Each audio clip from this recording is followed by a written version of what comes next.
There is a comic called Bully Wars, and it's one of the wildest comics, craziest comics that I've ever read in all the right ways, right? In all the perfect ways. And it's got one of the most wholesome endings that I think I've ever seen for a comic. So this is written by Scotty Young. It's drawn by Aaron Conley, and it takes place in a town called Rottenville. And literally the population just says a bunch, but not too much. Which I don't even know what that number equates to. But the way that we're introduced to this is we get Spencer, Ernie, and Edith.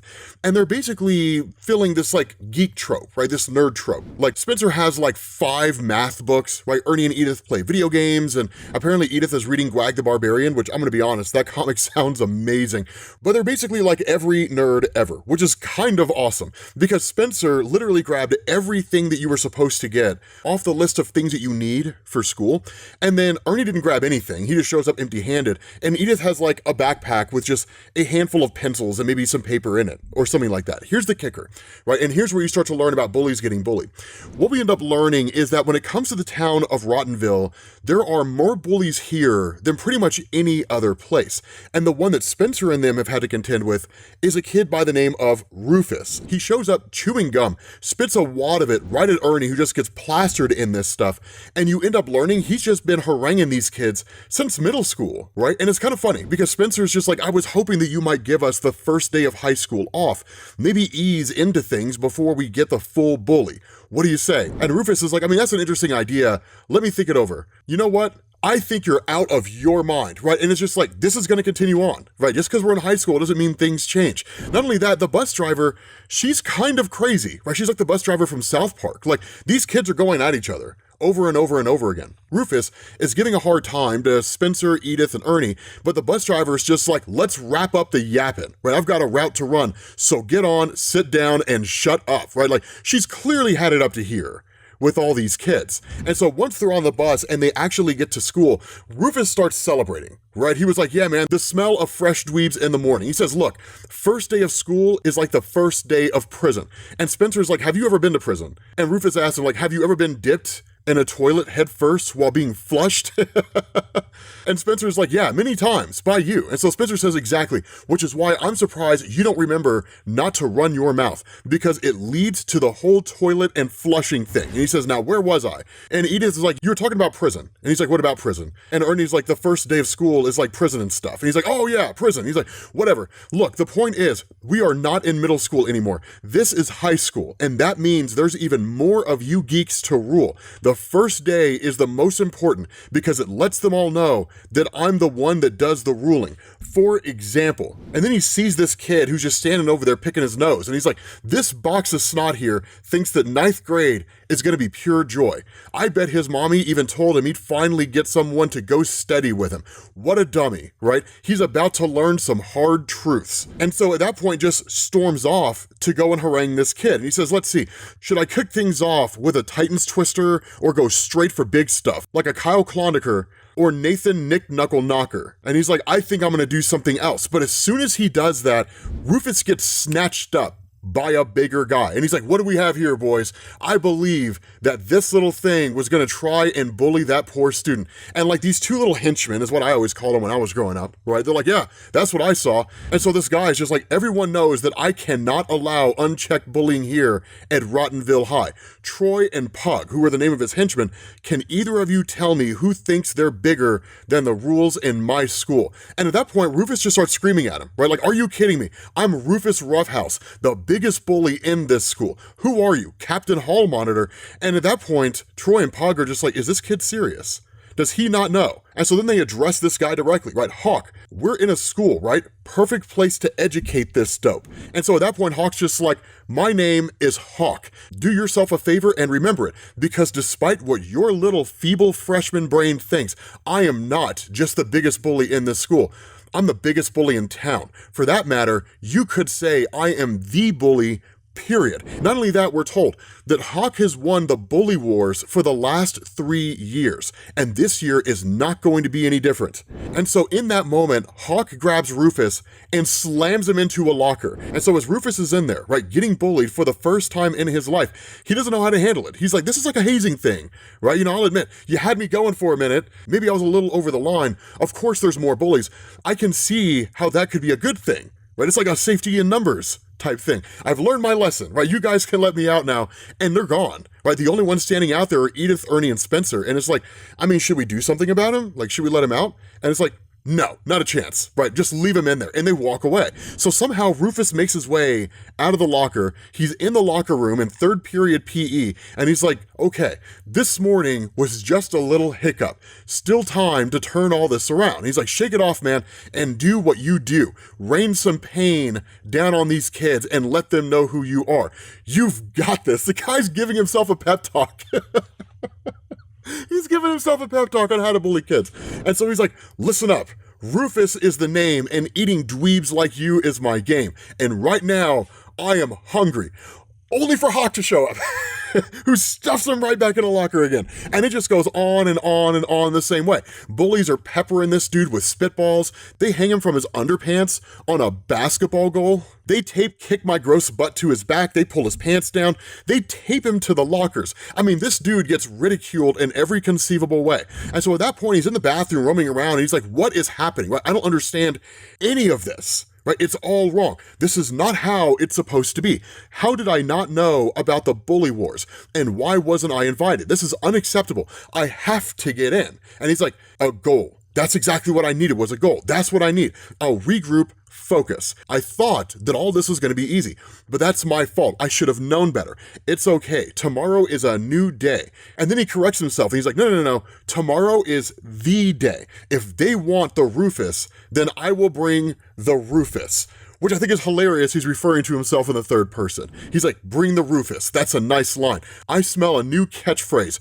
Good job, you bully, you. And so then he realizes there's somebody else in the bathroom with him. And all this courage starts to evaporate, because when he looks under the door, there's just like this tail, right? And like this foot that's coming out of the toilet. This dude starts freaking out, having no idea what he's seen. He backs up against the wall, and he was like, no, please, I've had the worst day of my life, and I am not sure I can take any more of this, only for a giant rat to come out of the stall. And then we end up finding out the giant rat is actually a mascot, and it's Spencer, right? And he's like, look, man, it's cool. I'm gonna help you win the bully wars. And so then we switch over to Spencer's house, right? And Rufus tells him, you know that just because I'm at your house does not mean we're friends now, right? And Spencer's like, and you know that just because I invited you to my house, that does not mean that we're friends now. And Rufus is like, yeah, man, we're on the same page. This dude's 100% putting on a front, because immediately he turns around and grabs one of the figurines off of Spencer's shelf and is like, you have the Century Hawk from Galaxy Battles. Do you know how rare this is? And Spencer grabs it and is like, yes, I do know. So I'd appreciate it if you don't touch it. And he's like, in fact, don't touch anything. If you see stuff that you want to touch, just assume that it's on the list of things you cannot touch. And so in that moment, while Rufus is just totally enamored by all the stuff that Spencer has, he starts putting on the bully front. He was like, take it easy, man. Like, I don't want to touch your precious stuff anyway. Speaking of which, why do you have all this cool stuff? You're a nerd, right? And at that point, Spencer's like, you mean like the Galaxy Battles stuff? And Rufus is like, yeah. He's like, you do know who came up with all that stuff. And Rufus is like, yeah, man, Hank Frankly. Like, what's your point? And Spencer's like, I hate to break it to you, man, but Hank Frankly is a huge nerd, or at least that's what you'd call him if you were unlucky enough to go to the same school as you. And Rufus is like, there's no way that's true, man. Like, you don't know what you're talking about. Hank Frankly is the king, not some geek.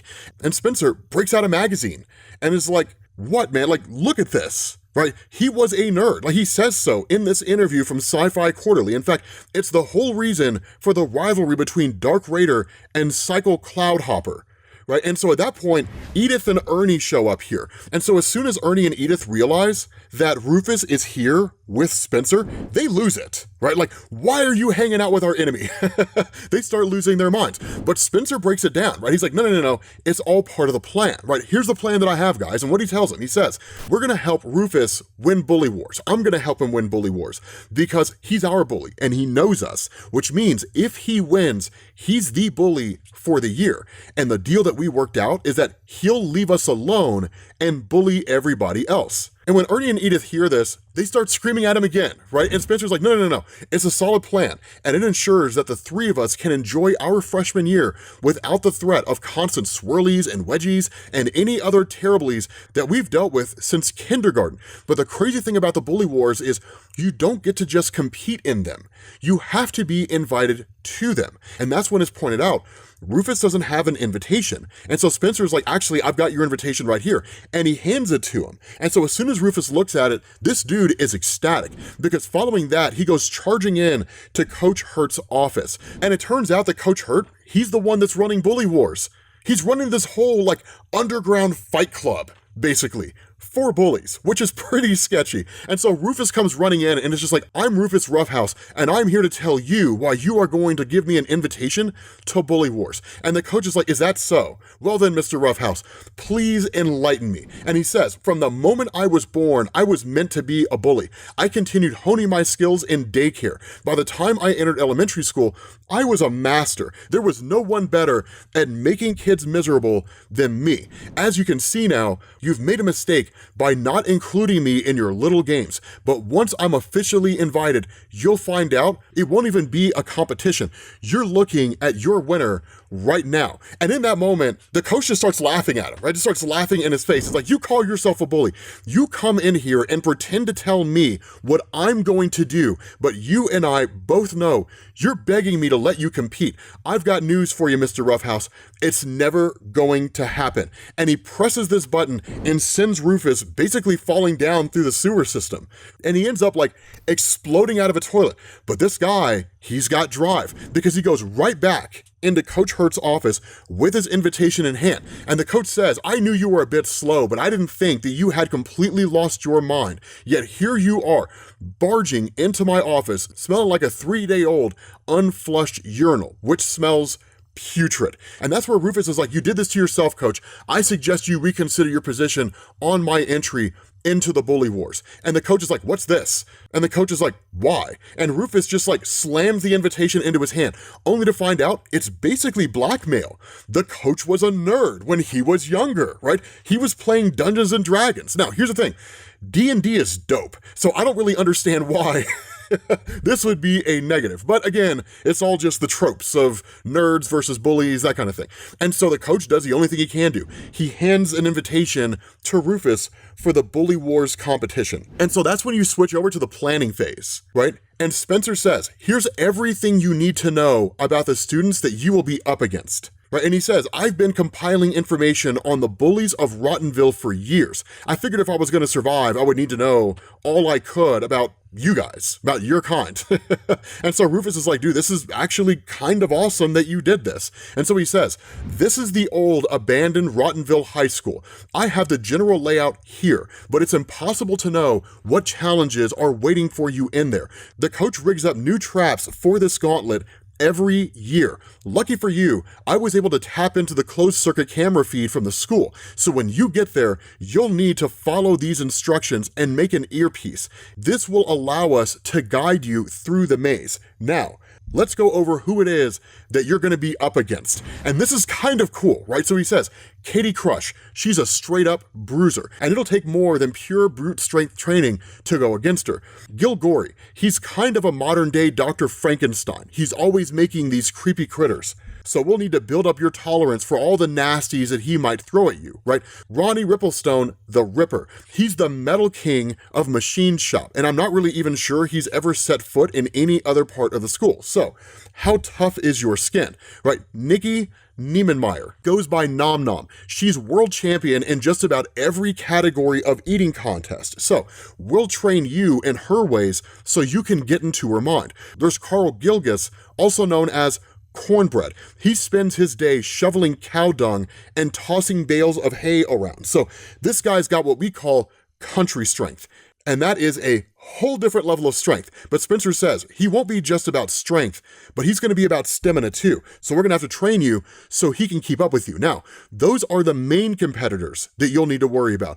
There are more, but you should be able to deal with all of them pretty easily. And so finally, there's Hawk. I know that you've had a few run-ins with him already, but he's much, much worse than you can imagine. And I know you can imagine some pretty dark stuff. You can train all you want to beat this guy, but at the end of the day, it's gonna come down to willpower. Do you want it more than he does? And so with this whole list run over, right? It's like, we have to get ready, right? The bully wars start tomorrow, and tomorrow's gonna be a huge day. And so once he gets home and he gets to sleep, he ends up having like this really wonky nightmare sequence where he's like chasing after this kid in a field, and he's like, come on kid, you're just making things harder for yourself. But then like the kid runs over a hill and vanishes, and instead he ends up coming face to face with Hawk. Now it's not really to say that Hawk was like a nerd at one point who became a bully, it's just one of these crazy dream sequences. But when Rufus sees Hawk, he's like, get out of my way, right? And Hawk just like, make me. And Rufus is like, I will. And Hawk just says, good luck with that. And Rufus says, you can keep your luck.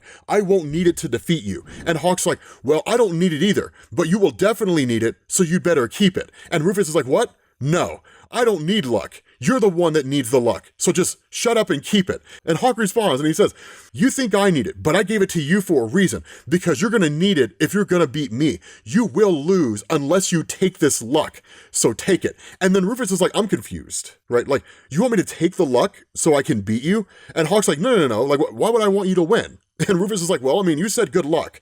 Then I was like, I don't need your luck. Then you were all like, yeah, if you want to beat me, then please take my luck and stuff like that. So it kind of sounds like you want me to beat you. And like Hawk starts doing these like math formulas in his head, trying to figure out where it's going. He's like, whatever, man, who cares? Let's just get this over with. And the two go charging towards each other. And then Rufus, in this moment, fires off a Hadouken blast on Hawk and like destroys this guy, reduces him to bones. Because who among us as kids did not imagine what it would be like to be able to fire off a Kamehameha blast or go Super Saiyan like that one kid in that video where he screamed for 2.5 minutes straight, or fired off a Hadouken or something along those lines, right? Who among us has not imagined that when we were a little kid? I did. I always wanted to be Trunks. I always thought he was the coolest character in Dragon Ball Z. But the point is, once Hawk is reduced to bones in this dream, then Spencer as the rat shows up and is like kind of extreme, don't you think? And Rufus is like, what are you talking about? And he was like, I'm just saying, maybe you didn't need to Hadouken the kid into a pile of bones. It seems a bit harsh, right? And Rufus is like, what do you know about it? And Spencer just says, you've picked on me for years. I know a lot about it. And Rufus is like, whatever, man. Like, that meathead had it coming. He's the worst. And so Spencer responds and he says, you're not wrong, but you would give him a run for his money, given how much of a bully you are. There is another way to beat people like Hawk, you know? And Rufus is just like, well, I mean, what is it? And Spencer just starts laughing at him. And he's like, what's the answer? Only for us to find out that somehow he made it onto the school bus and he's saying this out loud in his dream. Come on, tell me how to beat Hawk. And Hawk and his guys are watching it all. So this is like the worst case scenario, falling asleep on a bus and just like saying something embarrassing out loud while you're sleeping. But regardless, once they actually get to the old school, right, that's when the coach shows up and you've got all these bullies here ready to participate in the bully wars. And so the coach tells everybody, he says, I am not going to waste time telling you why you're all here. Each of you wants to be the bully to run the school, but only one of you will get that honor. And only one of you will decide the fate of each and every student that enters these doors, hoping to make it through their day with their underwear unstretched and their hair toilet-free. As for the rest of you, you'll be thrown back into the rat race that is Rottenville High School, where your undies and precious dues are fair game for whoever wins the bully wars. And he says, speaking of rats and mazes, let's take a look at what you'll be after. And he ends up ripping this giant cloak off of this thing that he's had sitting off to the side, where we find out he's basically captured Spencer. And he's like, hello, Spencer, right? And that's a crazy thing because this was not supposed to happen, right? Spencer was supposed to be the eyes and ears of Rufus, helping him get through the entire thing. And so the coach looks at Rufus and says, what's wrong, kid, right? Did you really think that your little friend here was gonna help you win the whole thing? No one blackmails me and gets away with it. And so the coach says, your goal is simple. Catch the rat, bring him to me, and you win. If any of you are wondering what happens if the rat makes it out of the school before any of you get to him, the answer is easy. Nothing good. So do yourselves a favor and catch the rat. At that point, he kicks open a trap door. Spencer in his rat costume goes crashing down into the house, and we're off to the races. Now, the benefit is that Ernie and Edith are still out there, right? And they're still watching everything go down. And honestly, man, it's like this super high-tech Mission Impossible getup that they have going on here. So because they're tapped in to the cameras inside of the house, and because Spencer still has a headpiece on, they're able to talk to him, right? And so he says, focus, right? If I don't want to end up smashed to bits, then I'm going to need you two to start working together on all of this. The whole plan depends on that. Can you manage it? And because they're brother and sister, they're always bickering with each other. But Spencer says, first things first, right? We have to locate Rufus. Hit the home button and you'll see all the cameras that I've set up throughout the school. Each one's labeled. Find Rufus and give me directions on how to get to him, which is exactly what they do. They guide him directly to Rufus's location. And so that's when you switch over to Rufus himself and he says, okay, Spencer said I need to make a communication device to connect with him.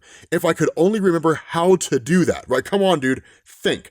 Only for him to come face to face with Nom Nom. And she's just like, looky here, if it ain't Rufus, right? And he's like, you must be Nom Nom. Look, we both want the same thing. Let's talk, right? See if we can work things out together, which as you know, is a non-starter because she's like, you're not even supposed to be here. I heard you got in by playing dirty. So let's see if I can't clean you up. And she sprays him down with a water hose and sends him flying through the room where he like crashes into all this old dank moldy food. And he's like, wait a minute.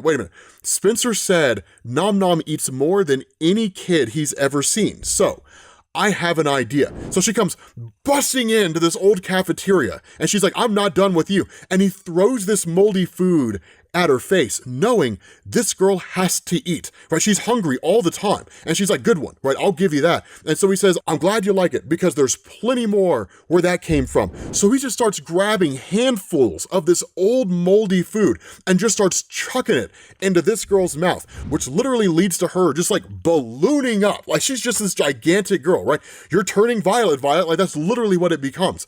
And then he realizes, oh my God, right? Because she's not feeling very good. And he's like, you're not gonna do what I think you're about to do, right? And it's exactly what happens. This girl yaks everywhere, right? Literally fills the cafeteria with all this chook. And Rufus is like, that's gross. And so in that moment, Spencer walks in and is like, please tell me this is not what I think it is. And Rufus is like, just don't say it, man. Just help me up. I do not want to talk about this. And so he asks, right, what are you doing here anyway? You're supposed to be out there helping me, not in here with me. And Spencer's like, yeah, but coach wasn't too happy about me helping you get an invitation. So our plans have changed. And he says, it's okay though. We can still pull this off. I rigged up a communicator and synced it with the cameras. So Edith and Ernie are on the other side and they will guide us through all of this. Now, there is a little bickering that goes on back and forth where Rufus is just like, oh my God, like really?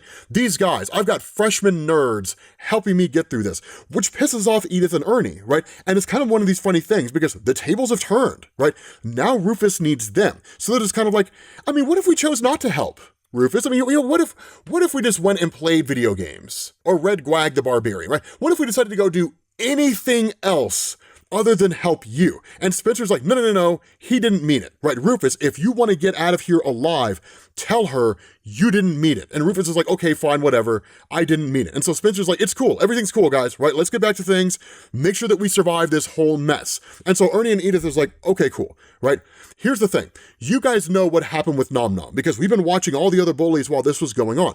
For the rest of them, you both need to know who you're dealing with and who's left. And so they say, we can see where you need to go, but we have no idea what you'll have to face. So be prepared for anything because this place can turn into a wonky mess, and it does, right? I mean, you've literally got giant mechanical spiders that are being put together here and being sent after people. You've got a compactor like the one from Star Wars with spikes on the inside where folks are being crushed by it. And I don't even want to know what happens to that guy. People are being taken by the furnace and being consumed. I told you, man, it's crazy. Right? This comic is absolutely bonkers. And while it is just kind of a splash page where like they're running through all these little parts of the gauntlet and barely escaping by the skin of their teeth, at that point, Rufus is like, dude, that was insane. And Spencer's like, yeah, I can't believe that we just made it through all of that, but It's dope that we did. And so they actually fist bump, right?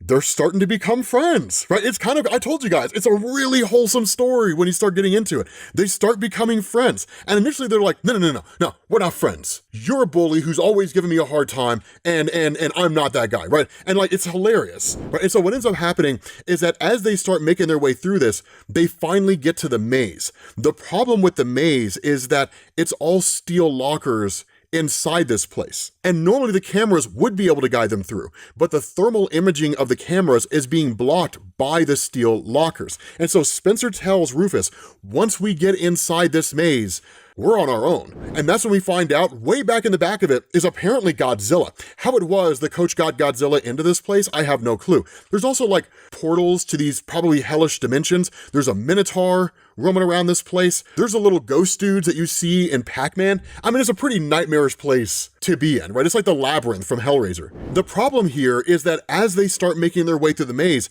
Spencer gets snatched up. He gets yanked into one of the lockers, and there's no indication of where he goes, right? And so in that moment, because he's the brains of the operation, Rufus reaches out to Edith and Eddie, and it's just like, what do I do? And they're like, you need to go find Spencer. He's somewhere else inside that house. He's not in the maze anymore. He's somewhere else in the house. So literally, Rufus has to backtrack through these other parts of the house in order to be able to find Spencer. Now, nothing terrible happens. He ends up just kind of finding Spencer standing in a hallway, peeking around a corner, trying to keep himself from being destroyed. And that's where the two of them celebrate. And it turns out the route that had been taken by Rufus to find Spencer actually got him to the exit. They're right there. All they have to do is just run through the exit doors, and Rufus becomes the bully of the year. And so at that point, Hawk appears and is like, not close enough, chaps. Did you guys really believe you were going to be the ones to make it out of here in one piece? So now they're dealing with the guy. And so at that point, Edith and Ernie realize they need to do something. And so at that point, you jump back to the house, right? And you've got Hawk holding Spencer. And that's when he tells Rufus, we're going to take care of your friend, then we're going to take care of you. But Rufus does something really interesting here, right? He was like, I don't even care what you do. Edith was right. They're not even my friends. Anyway, the deal is off, right? And Hawk is like, what deal are you talking about? And Spencer's like, Rufus, she didn't mean it, right? She didn't mean it when she said that you're not our friend, that the only reason they're coming here is to rescue me. But Rufus spills the beans. And he's like, I wanted to win the bully wars, and they agreed to help me if I left them alone all year long. And Hawk's just like, look at you, man, right? Look at you, Spencer. Who knew that you and those Chucklehead twins had some bully in you? And Spencer's like, that's not true. We would never do that. And Hawk's just like, you're using someone else to do all of your dirty work for you. I don't know about you, but that kind of sounds like a bully to me. How about you, Rufus? And Rufus is like, yeah, Hawk, you're right. That's exactly the kind of thing a bully would do. Then he stomps on his foot. Hawk ends up sending Spencer flying into the air. Rufus catches him, and the race is on because he's making a beeline straight for the entrance to get himself and Spencer out of there as fast as he can. It was a ruse.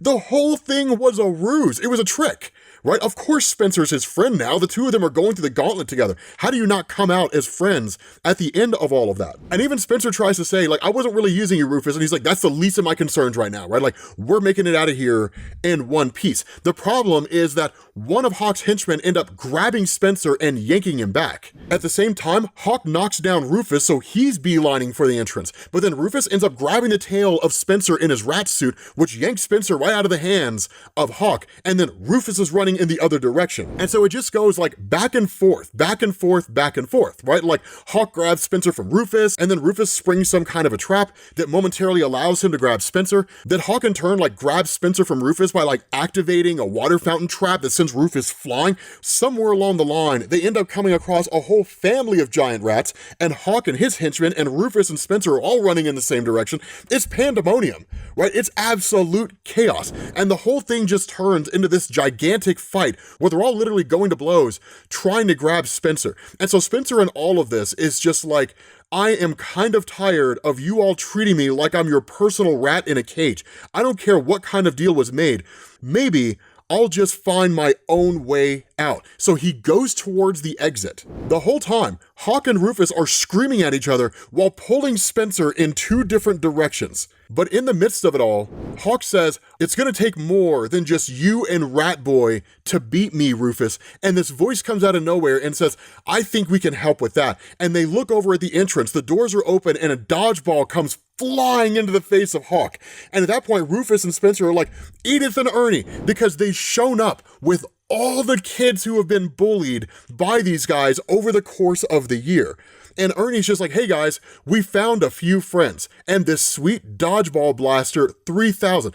It's a machine that shoots dodgeballs, which may very well be the greatest invention that I've ever heard of in my life. A handheld dodgeball shooter with a pack and everything. He's got this whole thing on his back full of dodgeballs. And so Hawk is like, none of you belong here. Beat it before I put a hurting on each and every one of you. And Edith says, no, right? We've let you bullies stomp all over us for way too long. We're not yours to stomp on. You can't just use us in your little games to make yourselves feel better or stronger or cooler or whatever. We are people, and we're drawing the line here today. We are taking it all back. It's dope. It's like a cartoon from when we were growing up as little kids. And Ernie's just kind of like, yeah, this sweet dodgeball blaster 3000 as well. And so at that point, they unload on everybody. Dodgeballs just come flying in, peppering every single person. Rufus gets hit, Hawk gets hit, and once everybody's knocked down, Edith is like, cease fire, right? Spencer's the only guy who doesn't get hit, and he's just like, I don't know what to say, right? And she's like, thank you's good. And so once they start to pick themselves back up, Spencer reaches down to Rufus and is like, I can't leave without him. I made a deal with this guy. And Rufus is like, why are you still helping me? You don't like me. I've been terrible to you your whole life, and I was using you so I could keep treating you badly.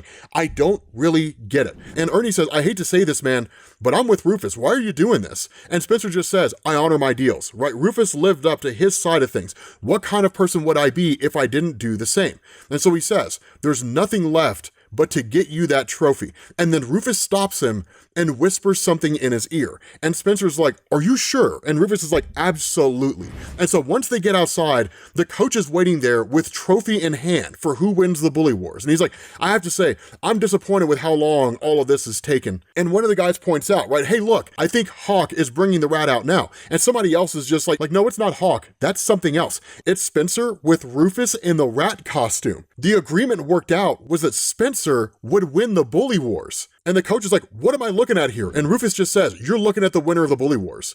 And so the coach asks the question, if you're standing here, then who's in the rat costume? And that's when he yanks off the costume and realizes it's Rufus Roughhouse. And the coach says, Spencer is not allowed to win because he was not invited into the bully wars. But Rufus says, that's not exactly true, Coach Hurt. You told him to go into the building, which technically counts as an invitation. And Spencer says, and you said whoever catches the rat wins, not whoever catches me. And as you can see, I caught the rat. And so Spencer wins the whole thing. And it's cool because when he gets back, he's like, I, as Spencer, rule this school. And my first act as head bully is that I declare bullying is no longer allowed. Rottenville High is now a zero tolerance school. The bully wars are no more. He brings the whole thing to an end. Like, not only that, the coach gets fired for what's clearly running an illegal operation, putting kids in danger. But it also turns out that Rufus has joined the friend group of Spencer, Edith, and Ernie. So they all end up going back and basically doing like some nerd and geek stuff. I told you it was a very wholesome end to the story. Yeah, it's a 5-issue miniseries. You guys should 100% check this out. But hopefully you guys enjoyed this video. If you did, drop a like. Thank you all for watching, and I will catch you all later. Peace.